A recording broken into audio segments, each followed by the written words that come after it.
누가복음 19장 9절에서 10절이 제목이지가 찾아오시는 하나님이라고 그러는데 19장 1절부터 좀 보죠. 예수께서 여리코로 들어가서 그곳을 지나가시더라. 보라 삭개오라 하는 사람이 있었는데 그는 세리장이요 또 부자더라. 그는 예수가 누군지 보고자 하였으나 무리 때문에 어찌할 수 없었으니 이는 그가 키가 작기 때문이더라. 그러므로 그가 앞으로 달려가서 주를 보려고 뽕나무에 올라가니 이는 주께서 그 길로 지나시게 됨이더라.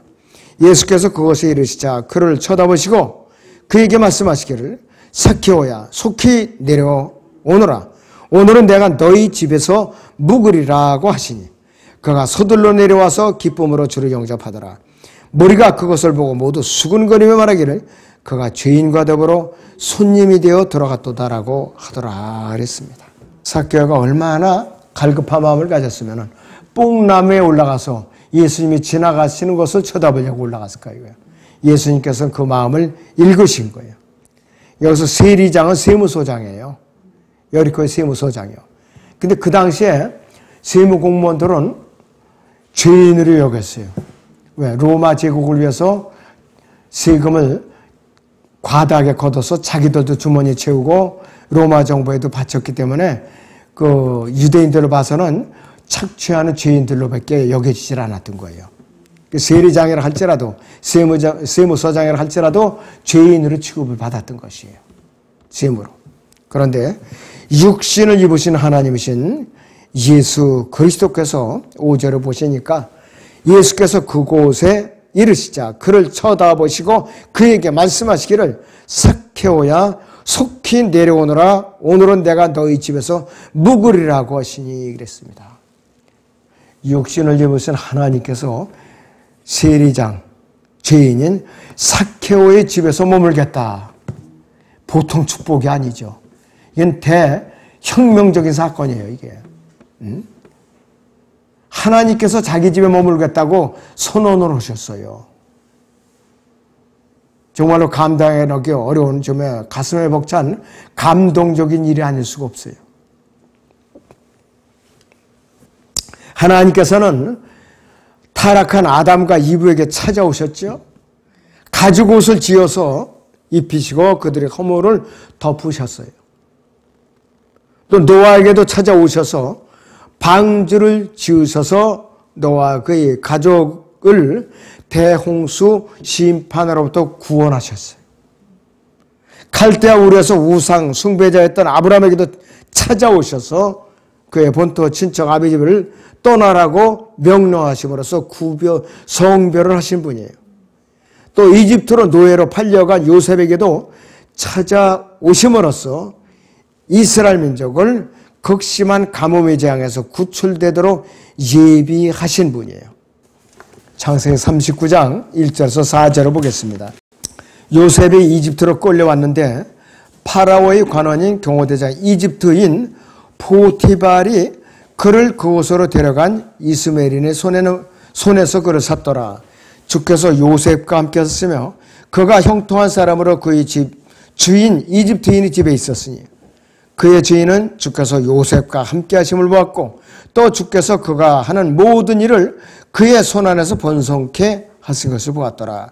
요셉이 그의 목전에서 은혜를 얻어 그를 섬기는 그가 요셉을 그의 집을 관리하는 관리인으로 세워 그가 소유한 모든 것을 그의 손에 맡기니라 그랬습니다. 자기가 먹는 음식하고 자기 부인 외에는 일체를 다 맡긴 거예요. 앞으로 7년간 가뭄에 대비해서 이스라엘 민족을 이집트로 불러가지고 구출해내갖고 430년간 씨를 번성케 하고 카나안으로 되돌려 주시려고 그런 하나님의 섭리 가운데 요셉이 사실은 노예로 팔려온 거예요. 우연이 아니라 이것이요. 우연이 아니에요. 또 하나님께서는 모세를 광야에 가시던 불로 부르셨죠. 찾아오셨죠. 그에게 찾아오셨어요. 그에게 소명을 주신 다음에 이스라엘 민족을 철용광로인 이집트 땅에서 출애굽하도록 역사하신 거예요. 모세가 40세에 가시덤불 사이에 하나님께서 찾아오셨어요. 그래갖고 모세가 40세가 되니까 이제 모세를 쓰실 때가 된 거예요.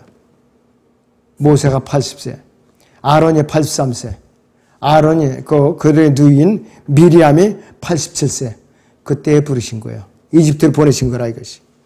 천룡광로라는 말이 편안한 땅이 아니라 고통스러운 땅을 말하는 것이에요. 신명기 4장 20절을 보겠습니다. 그러나 주께서 너희를 택하셨고 너희를 천룡광로 즉 이집트에서 이끌어내시오 오늘날의 너희와 같이 그분께 유업이 백성이 되게 하셨느니라 그랬습니다. 천룡광로.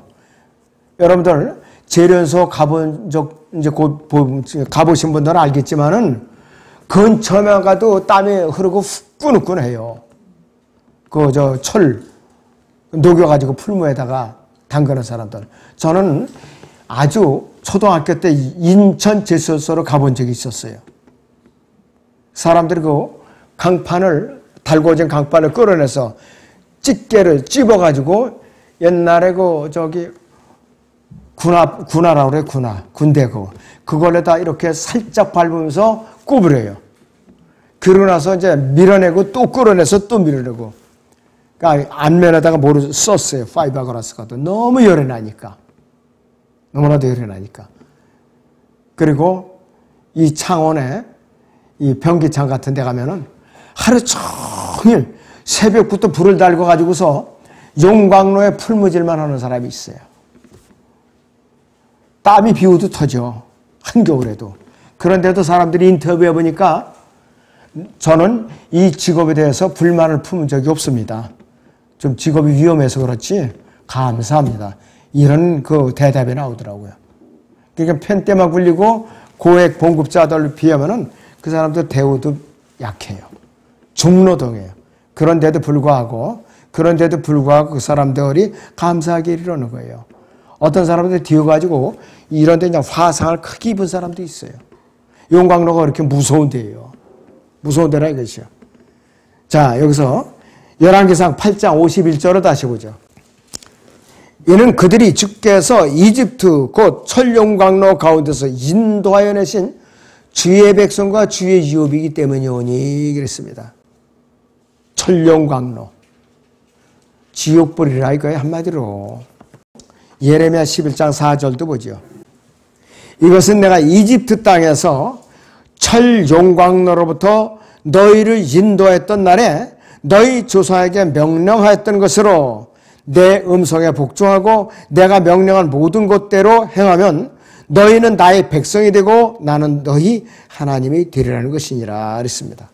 분명히 천룡광로라고 표현을 하고 있는데 막상 그들이 출애굽해서 광야에 나오니까 이 천룡광로에서의 부르짖음을 잊어버린 거예요. 잊어버렸어요. 출애굽기 보니까 여기서 사람들이 하나님께 부르짖는 출애굽기 2장을 보죠. 23절부터 25절까지. 세월이 지나서 그 이집트 왕은 죽고 이스라엘 자손은 노예 생활로 인하여 탄식하여 부르짖으니 노예 생활로 인한 그들이 부르짖음이 하나님께 상달되어 하나님께서 그들이 신음소리를 들으시고 하나님께서 아브라함과 이삭과 야곱과 맺은 그의 언약을 기억하시더라. 하나님께서 이스라엘 자손들을 굽어보셨으며 하나님께서 그들에게 관심을 가지셨더라 그랬어요. 부르짖으니까 견디기 힘드니까. 그런데 이들이 막상 출애굽해서 나오니까 그 천룡광로를 잊어버린 거예요. 모세를 원망하고 돌로 치려고 그러고 또 금송아지를 세웠고 우리를 이집트로 데리고 돌아갈 신이라고 절하고 먹고 마시고 춤추고 그 짓을 했던 것이에요. 참 기가 막힌 일이에요. 너무나도 기가 막힌 일이에요. 이것이 아담에서 타락한 인간의 속성이에요. 인간의 속성이라 이것이에요. 만나를 내려줬는데도 감사할지도 모르고. 민수기 11장을 봅니다. 여기서 1절부터 백성이 불평함으로 그것이 주를 불쾌하게 하였으니 주께서 그것을 들으시고 그분의 진노가 타올랐으며 주의 불이 그들 가운데 붙어서 진영의 맨 끝에 있는 자들을 살랐더라. 백성이 모세에게 부르짖으니 모세가 주께 기도하자 그 불이 꺼졌더라. 그가 그곳의 이름을 타베라라 불렀더라. 이는 주의 불이 그들 가운데서 태웠음이더라 그랬습니다. 진영의 맨 끝에 있는 자들을 하나님께서 산채로 불에 태워서 죽인 거예요.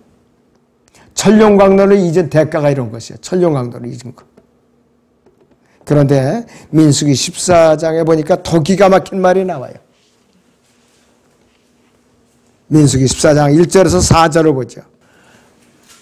모든 회중이 목소리를 높여 부르짖었으며 백성이 그 밤에 울더라. 모든 이스라엘 자손이 모세와 아론에 대해 불평하고 또 온 회중이 그들에게 말하기를 차라리 우리가 이집트 땅에서 죽었더라면 아니면 우리가 광야에서 죽었더라면 어찌하여 주께서 우리를 이 땅으로 데려다가 칼에 쓰러지게 하시며 우리 아내들과 우리의 자식들이 모기가 되게 하시는가? 우리가 이집트로 돌아가는 것이 더 낫지 아니하냐 하고 그들이 서로 말하기를 우리가 한 대장을 세워서 이집트로 돌아가자 하더라 그랬습니다. 천룡광로로 돌아가자고 하고 쓰는 거예요. 참 하나님께서 기뻐하실 리가 없지요. 이래가지고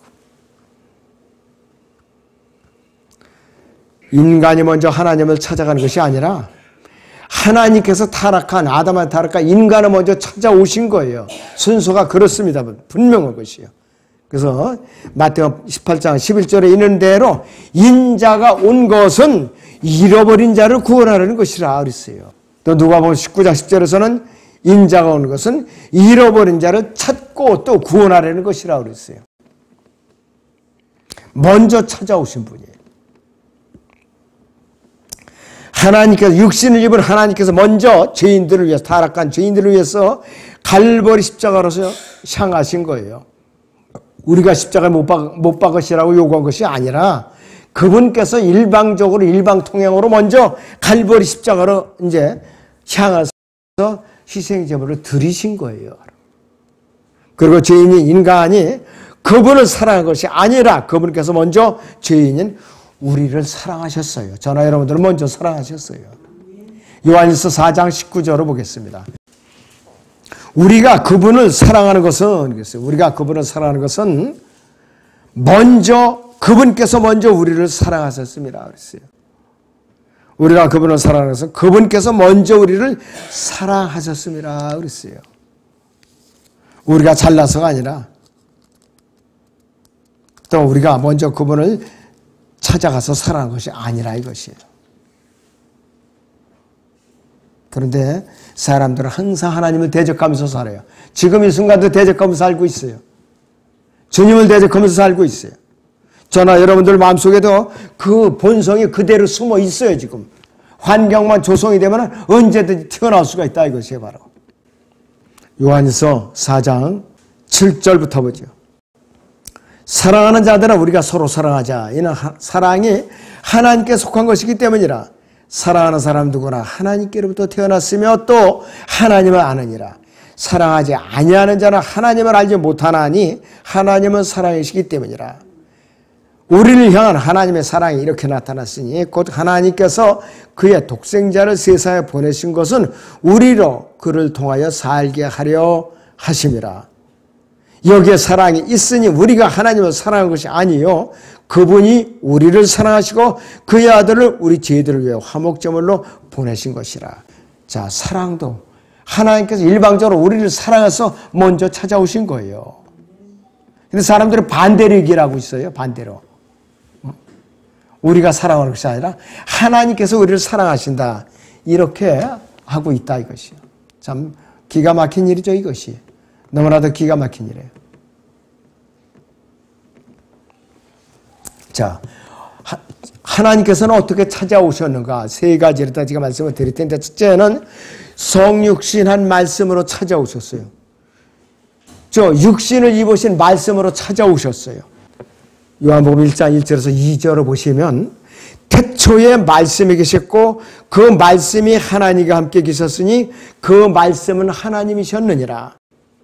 태초에 말씀을 계셨던 하나님께서 우리를 위해서 그 말씀이 육신이 되어서 우리 가운데 거하시게 된 것이에요. 우리가 잘나서가 아닙니다. 절대로. 요한복음 1장 14절을 보겠습니다. 그 말씀이 육신이 되어 우리 가운데 거하심으로 우리가 그의 영광을 보니 아버지의 독생자의 영광으로 은혜와 진리가 충만하더라 그랬어요. 말씀이 육신이 되어서 인간에게 찾아오신 거예요. 인간에게. 요한복음 1장 18절에도 보시면 아무도 어느 때나 하나님을 본 사람이 없지만 아버지 품 안에 계신 독생자 그가 하나님을 분명히 밝히셨느니라 이렇게 말씀하고 있어요. 성령께서는 하나님의 말씀이 이렇게 위대한 것이에요. 너무나도 위대한 것이에요. 하나님께서는 혼이시죠? 그럴 때는 아무도 그분을 직접 본 사람이 없어요. 직접 보면 죽어요. 즉사해요. 이스라엘의 출애굽 당시에 본 하나님은 누구예요? 그러니까 주의 천사예요. 주의 천사. 자, 사실인가 아닌가 우리 성경으로 확인해야겠죠? 저렇게 3장 2절부터 보죠. 주의 천사가 가시덤불 가운데서 나온 불꽃 속에서 그에게 나타나시니라. 그가 보니 보라 가시덤불이 불로 타나 가시덤불은 소멸되지 않더라. 모세가 말하기를 이제 내가 옆으로 비켜서서 어찌하여 그 가시덤불이 타지 않는지 이 큰 광경을 보리라 하는데 주께서 그가 보려고 옆으로 비켜서는 것을 보신지라. 하나님께서 가시덤불 가운데서 그를 불러 말씀하시기를 모세야 모세야 하심으로 그가 말씀하시기를 내가 여기 있나이다 하니 주께서 말씀하시기를 여기로 가까이 다가서지 말고 네 발에서 신을 벗어라. 이는 네가 서 있는 곳이 거룩한 땅입니다. 그랬습니다. 하나님께서 직접 하늘에서 내려온 것이 아니라 주의 천사로서 인간의 모습을 하고 내려오신 거예요. 근데 그분은 여기서 주의 천사라고 그랬다가 주께서 이렇게 말씀하는 것이죠. 이 주께서 대문자 로드가 하나님이에요. 바로 로드라는 말이. 그런데 신약에서는 그러나 아버지 품 안에 계시는 독생자 즉 예수 그리스도께서 하나님을 분명히 밝히셨느니라 이렇게 증거하고 있어요. 아버지 품 안에 계신 독생자라는 표현은 영어로 다 말하면 이렇게 나와 있어요. Which is in the bosom of the Father 이렇게 돼 있어요. 현재 시제로 돼 있어요. 과거 시제도 아니에요. 미래 시제도 아닙니다.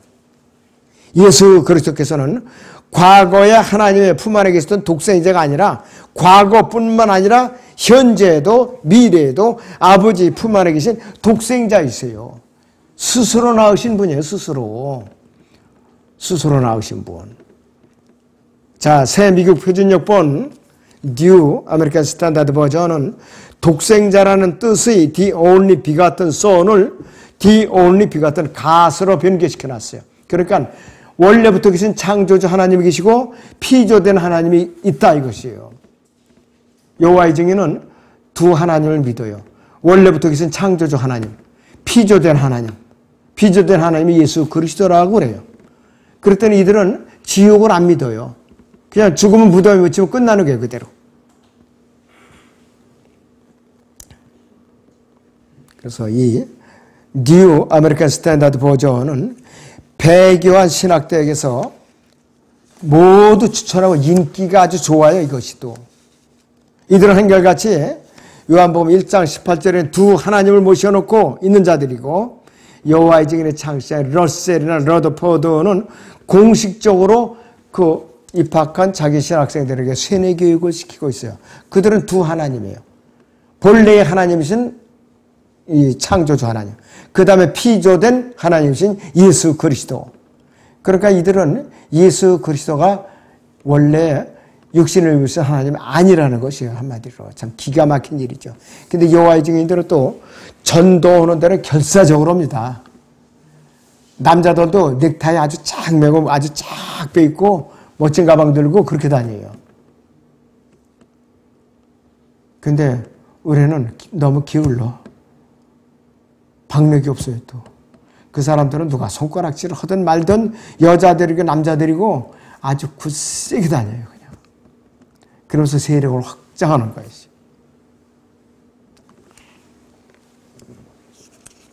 자, 찾아오시는 하나님은 두 번째는 어떻게 찾아오시는가? 생명의 빵으로 찾아오셨어요. 생명의 빵. 두 번째는 요한복음 6장 46절에서 51절을 거기 같이 보죠. 아버지를 본 사람은 아무도 없으나 하나님으로부터 온 사람만이 아버지를 보았느니라. 진실로 진실로 내가 너희에게 말하노니 나를 믿는 사람은 영생을 가졌나니 나는 그 생명의 빵이라. 너희의 조상은 광야에서 만나를 먹고 죽었으나 이것은 하늘에서 내려온 빵이니 그것을 먹는 자는 죽지 아니하리라. 나는 하늘에서 내려온 살아있는 빵이니 누구든지 이 빵을 먹으면 영원히 살리라. 또 내가 줄 이 빵은 세상의 생명을 위하여 줄 나의 살인이라고 하시더라. 그랬습니다. 구약의 이스라엘 백성들은 광야에서 40년 동안 만나를 먹었는데 결국 다 죽었어요. 여호수아 칼렙을 제외하고는 20세 이상은 다 죽었어요. 불순종했기 때문에. 만나는 광야의 음식이라고 그랬어요. 여기 시편 74편 14절을 봅니다. 주께서는 리비아단의 머리들을 산산도강내서 그를 광야에 거하는 백성들을 식물로 주셨느니라 그랬습니다. 광야에서 이스라엘 백성이 먹었던 만나가 리비아단의 머리를 산산조각냈다고 그랬어요. 사탄의 머리란 말이에요. 7머리를 산산조각내가지고 일부를 갖다가 광야에서 40년 동안 먹여 살린 거예요. 그런데 이 양식을 먹고 이 사람들이 살았느냐? 여호수아 칼렙 말고는 우상숭배로 다 죽었죠. 그래서 민수기를 장래 행렬의 시라고 그래요. 수많은 사람들이 죽었기 때문에.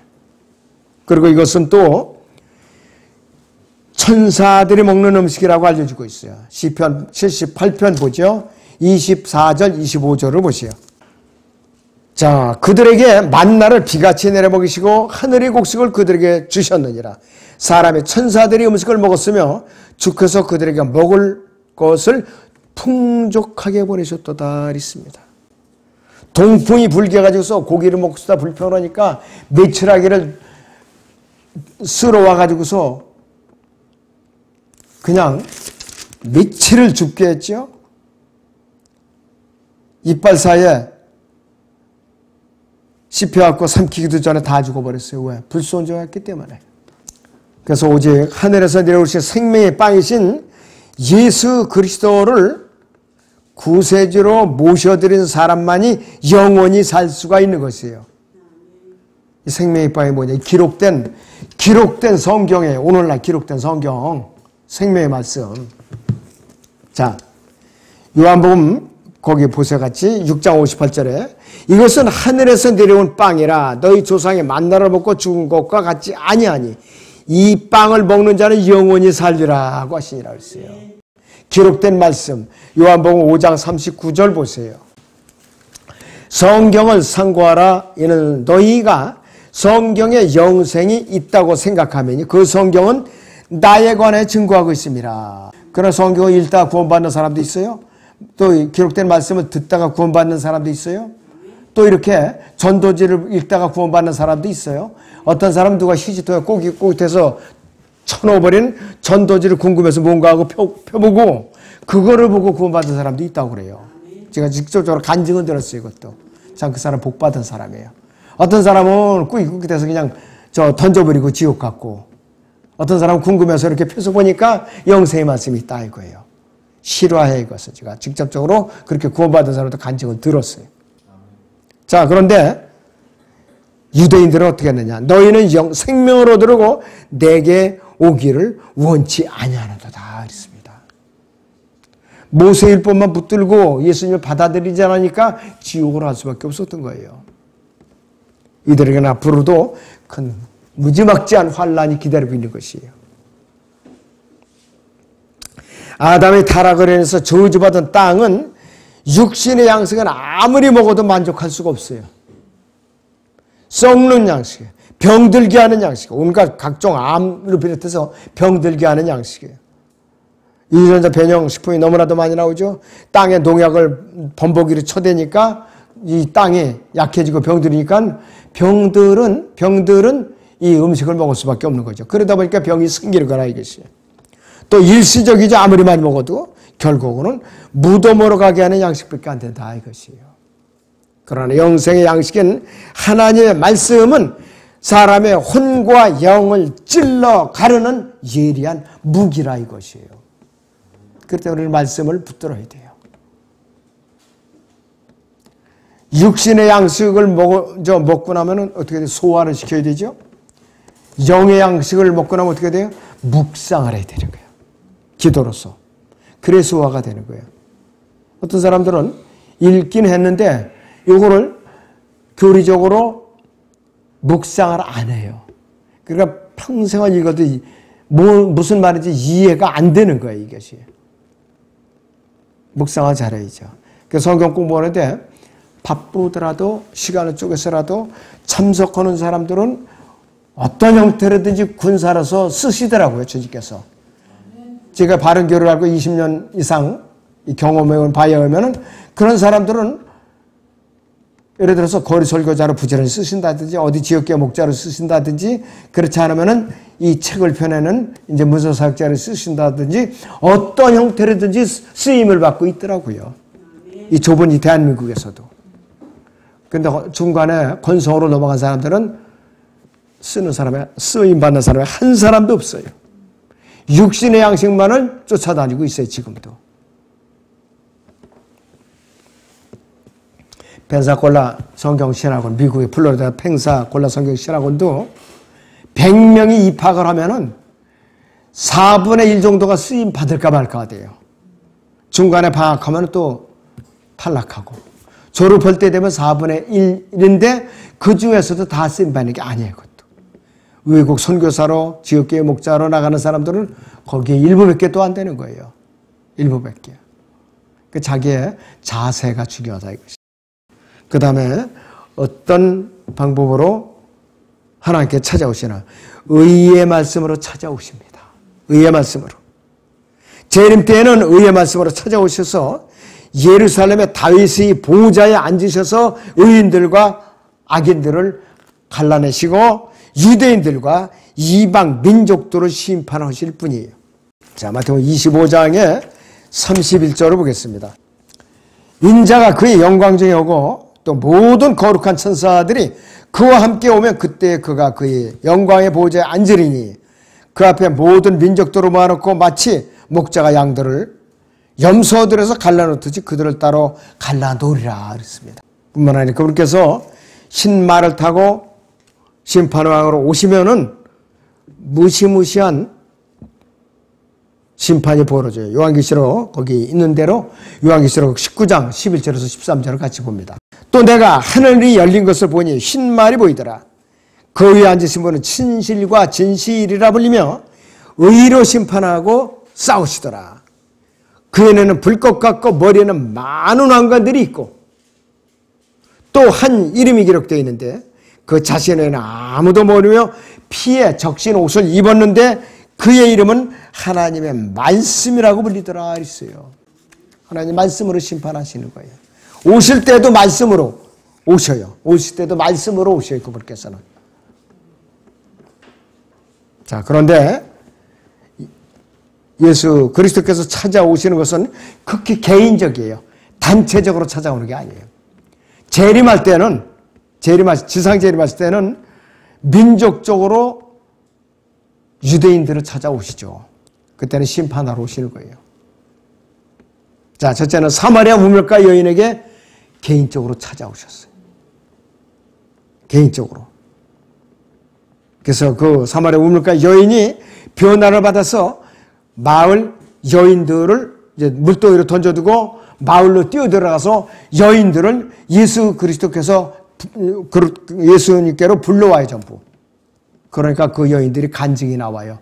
이제는 네가 전해준 말이 아니라 우리가 직접 듣고 이제 믿어놓으라 이거예요. 그 요한복음 4장 40절에서 42절을 봤죠. 그때 사마리아인들이 주께 와서 자기들과 함께 머무시기를 간청하니 거기서 이틀을 머무시더라. 주의 말씀으로 인해 믿는 사람들이 더욱 많아지니 사람들이 그 여인에게 말하기를 우리가 믿는 것은 이제는 네 말 때문이 아니라 우리 자신이 들어서 이분이 참으로 하나님 그리스도 곧 세상의 구주이심을 알았기 때문이라. 진짜 간증이 나오고 있죠. 사마리아 여인들에게. 또 베데스다 연못가에 38년 된 병자에게도 찾아오셨죠. 연못에 물이 움직일 때마다 제일 먼저 연못으로 밀려 들어가는 사람만 병 고침을 받는 거예요. 그런데 이 중풍병자는 꼼짝달싹을 할 수가 없어요. 누가 좀 밀어줬으면 이거 고침을 받겠는데 나보다 먼저 딴 사람이 그냥 세상 말로 하면 새치기해서 들어가 버리니까 기회를 놓치는 거야 자꾸.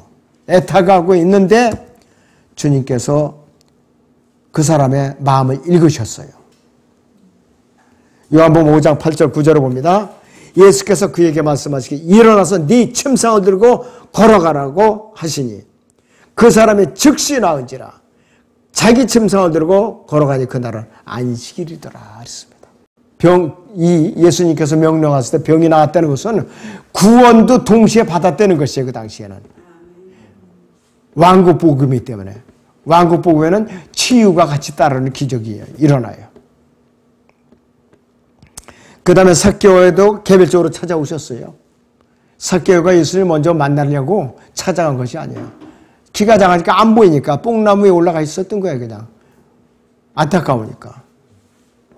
그러니까 예수께서 그에게 말씀하시기를 오늘 구원이 이 집에 이르렀으니 그도 아브라함의 아들이기 때문이라 인자가 온 것은 잃어버린 자를 찾고 또 구원하라는 것이라고 하시더라 이것이. 삭개오만 구원을 받았을까요? 그날 그 집에 모인 가족 친척들까지 다 구원받은 거예요. 삭개오의 열린 마음 하나 때문에. 코넬료 가족처럼 또 빌립보 간수의 가족처럼. 자, 또 예루살렘에서 에티오피아로 돌아가던 병관에서 하나님의 말씀을 이사야서 53장을 묵상하던 에티오피아 내시에게도 주님께서는 빌립 집사를 보냈죠. 초자연적으로 보낸 거예요. 병거에 올라타라. 그러면 그가 이사야서 어디를 읽고 있을 것이다. 그래서 이 빌립사가 질문했죠. 네가 읽는 것이 누구인지 아느냐 그러니까는 대상을 모르나고 솔직하게 말하니까 예수 그리스도를 증거했죠. 그러니까 여기 물이 있는데 내가 침례를 받으면 합당하냐 그러니까는 전심으로 예수 그리스도를 믿고 영접하면 구원을 받으리라 그랬어요. 그러니까 내가 예수 그리스도가 하나님의 아들이심을 믿노라 하고 신앙 고백이 나올 때 비로소 마차를 세우고 침례를 받고 이티오피아로 돌아간 것이에요. 그것이 이티오피아로 은혜의 복음이 들어간 최초의 그 사람이에요. 그래서 에티오피아가 원래 기독교 국가였었어요. 셀레스의 황제를 좌익 정권이 퇴출시키면서 공산 국가가 됐었던 거예요. 지금도 아직까지 회복이 안 됐어요. 에티오피아가 우리나라보다 6.25 때는 부자였었어요. 그 사람들이. 그리고 에티오피아 셀레스의 황제가 우리나라에 60년대에 초청했을 때는 전용기를 타고 왔어요. 우리나라 대통령이 전용기가 없었어요. 전용기가. 그런데 공산 정권이 들어서고 나니까 에티오피아가 가난한 나라로다가 전락돼 버린 거예요. 그리고 유교에 또 참전했던 용사들은 그렇게 박해를 하고 구박을 하고 해서 아주 거지 생활을 하고 있었던 거예요. 코넬레 가정에도 주님께서 베드로에게 환상을 보여주셨죠. 부정한 것들 잡아먹으라고 거절을 했죠. 근데 내가 거룩하다가 네가 왜 속되다고 그러느냐. 책망을 받은 후에 이 베드로뿐만 아니라 코넬레에게도 그 환상을 동시에 보여준 거예요. 동시에.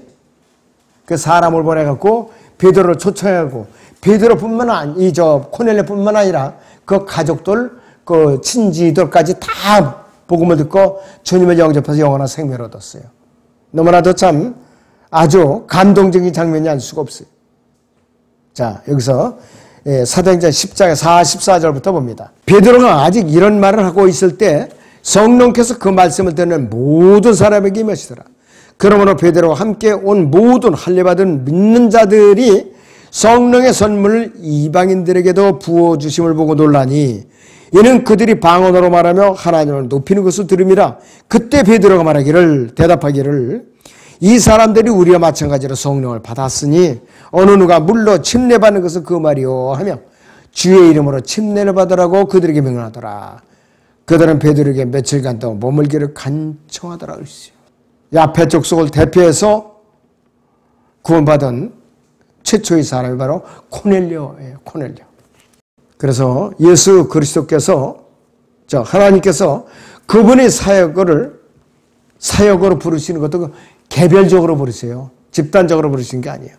미디안 광야에서 모세에게도 개별적으로 부르셨고, 사무엘에게도 개별적으로 부르셨고, 바울에게도 개별적으로 부르셨고, 세무소에 앉아 열심히 또 일을 하던 세리 마태에게도 개별적으로 부르셨어요.